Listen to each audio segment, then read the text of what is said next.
What is going on, guys? Jack here and welcome to episode 24 of the Pentagon challenge with Gungzhou Hengda. Hopefully you guys are good. I'm really optimistic actually. This has been an interesting change of scenery really in terms of the money, especially the money.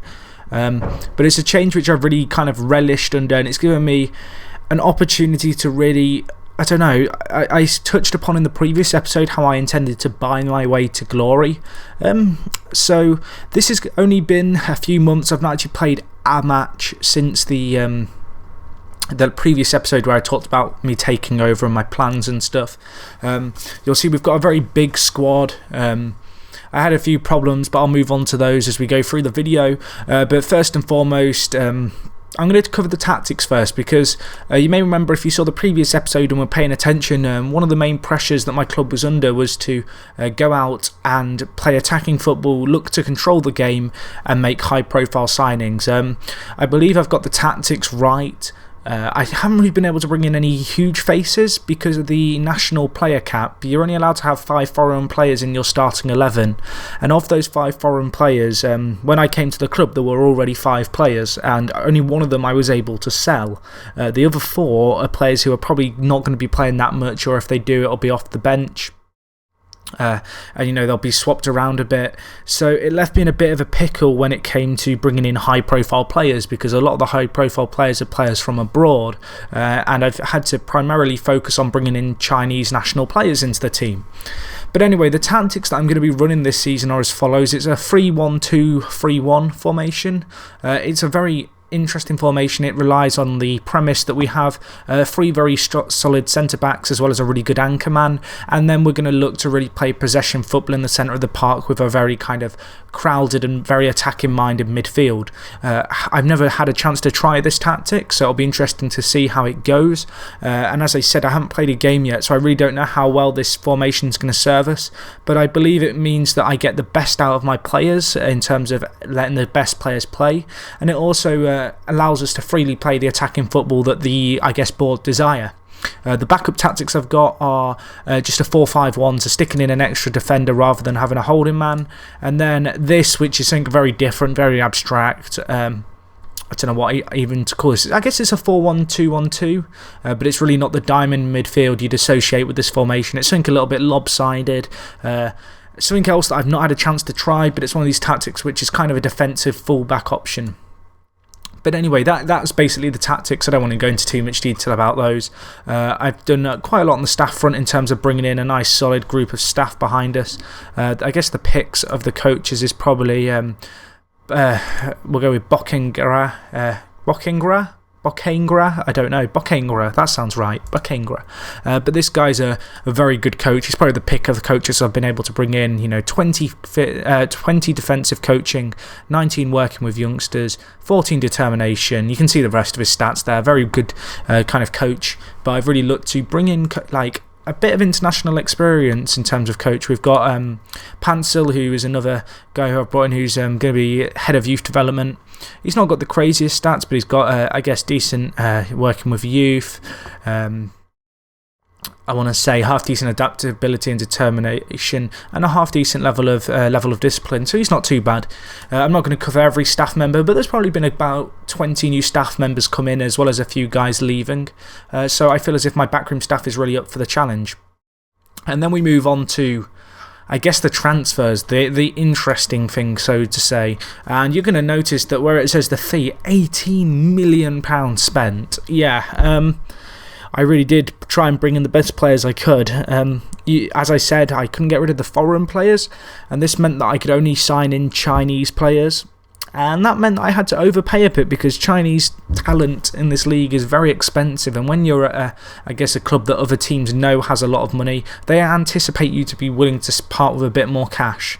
In many of these deals I probably paid more than I'd ever like to, but ultimately the money is there for me to bring in the players that I think are going to make the biggest impact, and that's what I've tried to do. So On the outs, there was a few guys that left on out. I'm not going to cover all of these just because I really didn't go into that much detail about them. But you can see there, £500,000 paid for them. A few of the players went to Chengdu, another few went to Shenhua, two of the bigger clubs in the league alongside us.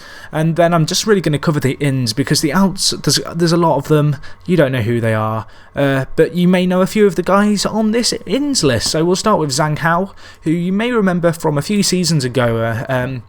I wanted to sign him for Beijing IT as the goalkeeper, and I couldn't get him to come, and then he signed a new contract. I'm really happy to say I've been able to get him to come here. He's a 22-year-old, four-time international Chinese goalkeeper, very good player. Only a little over £500,000 for him. He was a very good signing.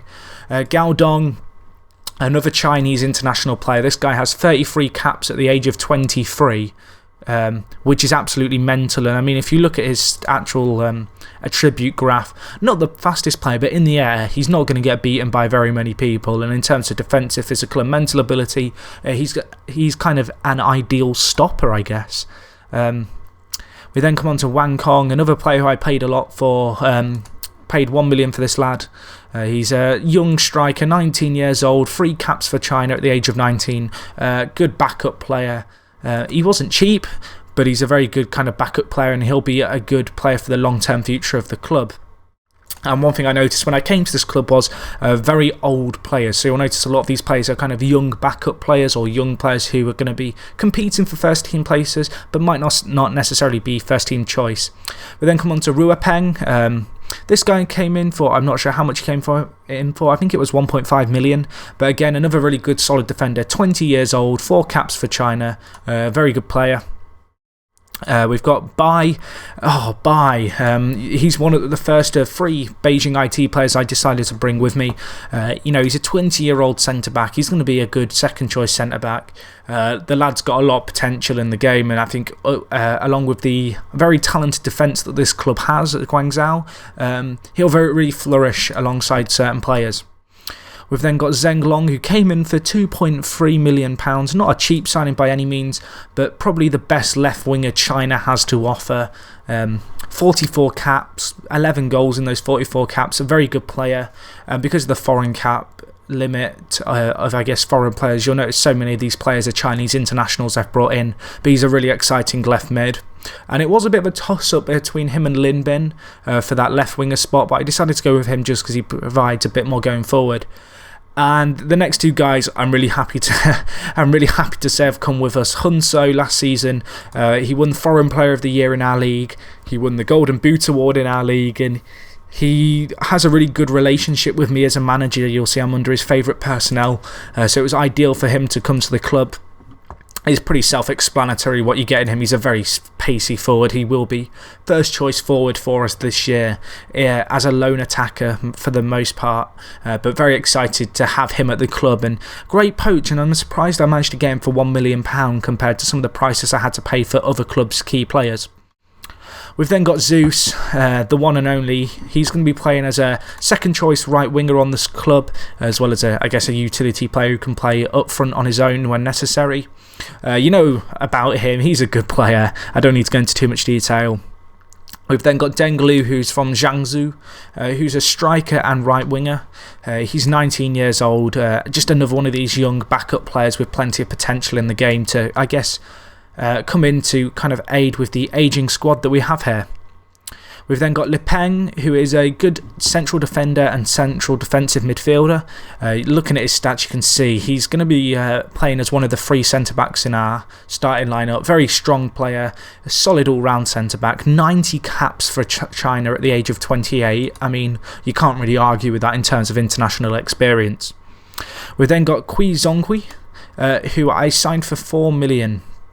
This guy wasn't cheap, but again, another young centre-back, a future of Chinese football with 3 international caps already as a centre-half. You'll notice, I mean, $4 million is a lot for a player of that quality, but I have the transfer budget. He's a good player. He's the kind of player who I know will play well and is a long-term investment for the club, and I have faith in him.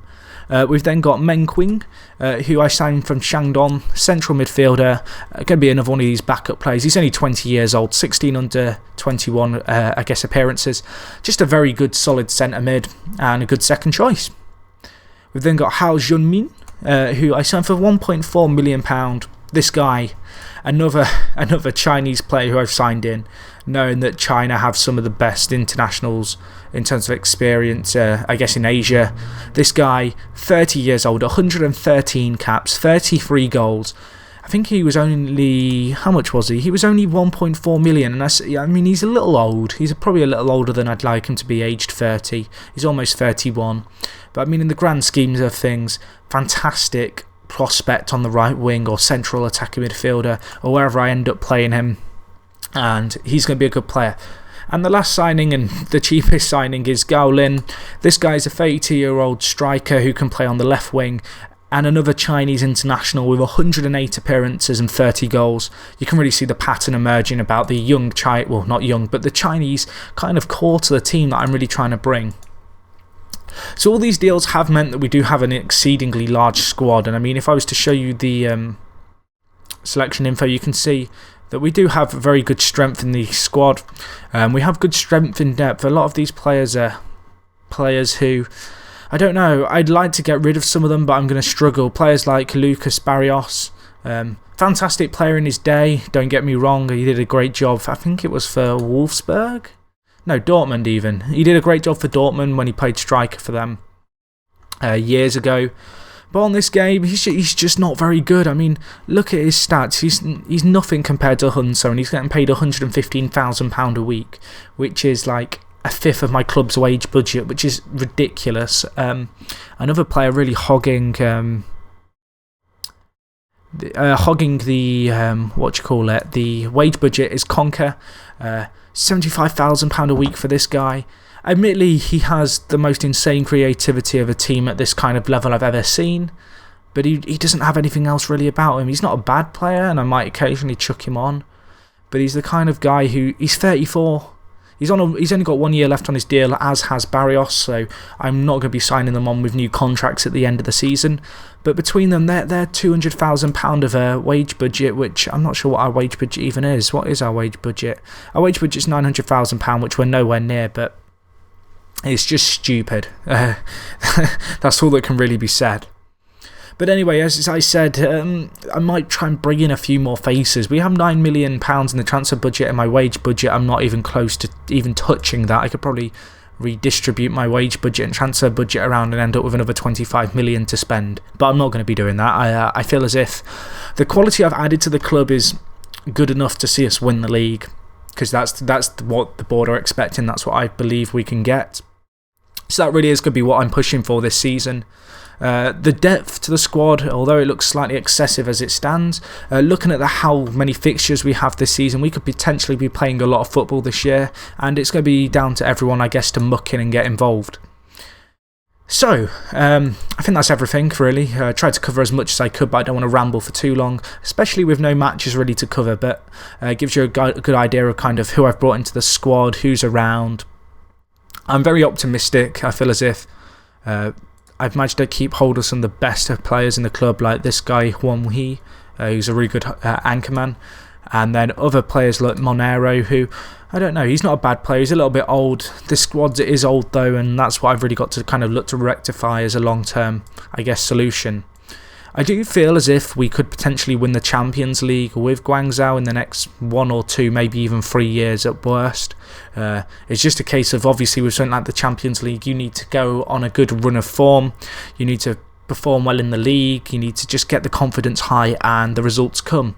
I don't know how the knockout stage works at the tournament, but it'll be probably down to that, whether or not we are able to win it soonish. But anyway, enough rambling for now. I hope you guys enjoyed the video. So yeah, just really reviewing for you guys what I've done in terms of bringing players in, trying to get rid of some of the dead word players. Unfortunately, we are still stuck with a pretty old squad in the grand scheme of things, but trying to rectify that. Brought in plenty of new faces. And other than that, guys, it's me, Jack. I'm out. Thanks for watching. Smash the like button if you enjoyed, and I'll talk to you guys in a bit.